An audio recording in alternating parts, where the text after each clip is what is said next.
꽃, 김춘수. 내가 그의 이름을 불러주기 전에는 그는 다만 하나의 몸짓에 지나지 않았다. 내가 그의 이름을 불러주었을 때 그는 나에게로 와서 꽃이 되었다. 내가 그의 이름을 불러준 것처럼 나의 이 빛깔과 향기에 알맞은 누가 나의 이름을 불러다오. 그에게로 가서 나도 그의 꽃이 되고 싶다. 우리들은 모두 무엇이 되고 싶다. 너는 나에게, 나는 너에게 잊혀지지 않는 하나의 눈짓이 되고 싶다. 나는 차로 출퇴근하는데 직장 주변에 주차 공간이 없어서 주로 좀 떨어져 있는 주택가 골목에 자주 받치는 편이다. 오늘 또 직장에서 스트레스 받고 터덜터덜 차에 탔는데 눈앞에 벚꽃이 활짝 핀 나무를 보았다.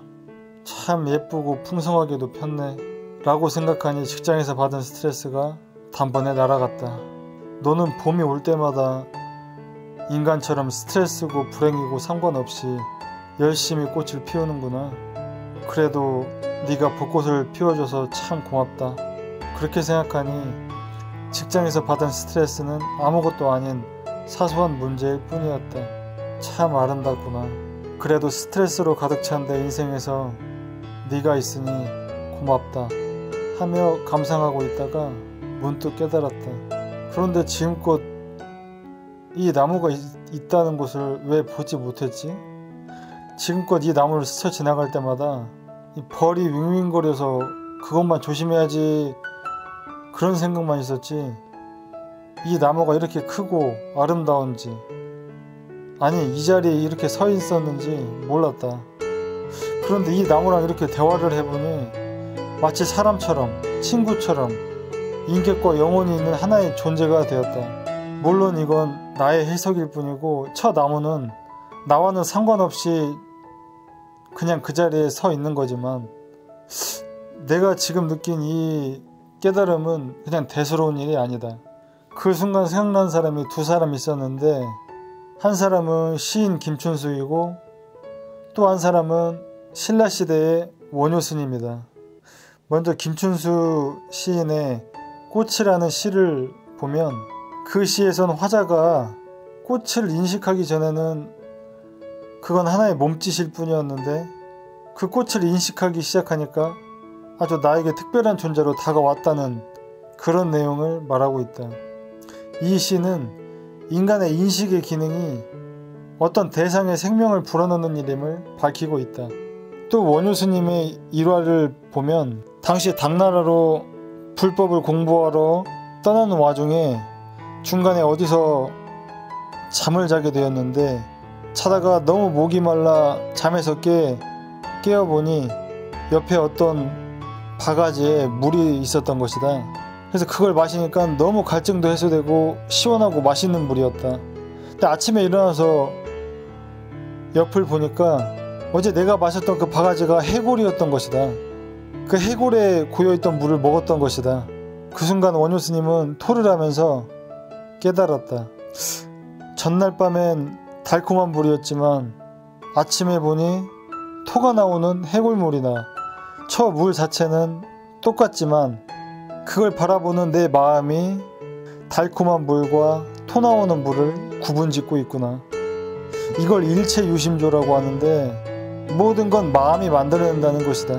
오늘 내가 본 벚꽃나무나 김춘수의 시 꽃이나 원효의 해골물이나 다 같은 맥락에 놓여있다. 내가 지구가 둥글다면 둥근 것이고 평평하다면 평평한 것이다. 아무리 태양이 밝게 빛나도 내가 태양이 있는 걸 부정하면 태양은 존재하지 않는 것이 된다. 다만 몸짓이고 덩어리일 뿐이지. 그러면서 내가 드는 생각이 심리적으로 볼 때 자존감의 문제도 마찬가지 아닐까? 내가 그동안 이 벚꽃나무를 인식 안 해서 이 벚꽃나무가 존재하지 않았던 것처럼 내가 내 자신을 부정하고 무시하면 나는 심리적으로 죽은 것이 된다. 내가 내 자신을 존중하지 않으면, 내가 내 자신에게 관심 갖지 않으면 나는 나의 세계에서 소외가 된다. 내가 내 자신을 멸시하면 나는 살아도 살아있는 게 아니다. 존재하지 않는 것이 된다. 내가 내 스스로에게 관심을 갖고 있지 않기 때문에 외롭다. 공허하다. 자기 자신을 느낄 수 없기 때문에 타인의 평가, 태도, 비교를 통해 자신을 느낄 뿐이다. 다시 말해 자존감이란 내가 벚꽃나무에 관심을 보이자 그 나무가 하나의 존재로 살아났던 것처럼 스스로에게 관심을 가져야 자기 존재감이 생기고 그것이 자존감을 형성하는 것이다. 내 자신과 대화함으로써 내 자신이 하나의 사람이 되는 것이고 내 자신이 하나의 친구가 되는 것이다. 이미 자존감이 형성되어 있는 사람은 굳이 이런 노력을 기울이지 않아도 자기 자신과 사이가 좋다. 자기 자신이 하나의 존재로서 입체적으로 느껴진다.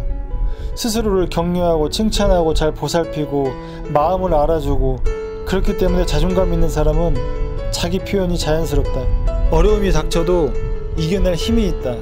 스스로를 지킬 줄 알고 자신만의 즐거움을 만들어낸다. 그럼 이런 자존감은 어디서 오는 걸까? 왜 이런 사람은 자연스럽게 자기 자신에게 관심을 갖고 자기 자신을 존중해주는 걸까? 그건 성적이 나빠도 괜찮다고 말해주는 엄마, 바보여도 부족해도 나이기 때문에 사랑해주는 아빠, 어려움이나 궁지에 몰려도 나를 지켜주고 보호해주는 부모님, 따뜻한 시선으로 자상하게 격려해주고 관심 가져주는 어머니, 이런 부모의 모습이 내면화되어 자기 자신을 대하는 것이 자존감의 핵심이다. 그러니까 부모가 나를 대했던 것처럼 내가 내 자신을 대하게 되는 학습의 결과인 것이다. 인간은 진정한 만족감을 체험하지 못하면 길을 잃는다. 진정한 만족감이란 안도감이고 그건 부모의 사랑을 체험하는 데서 나온다.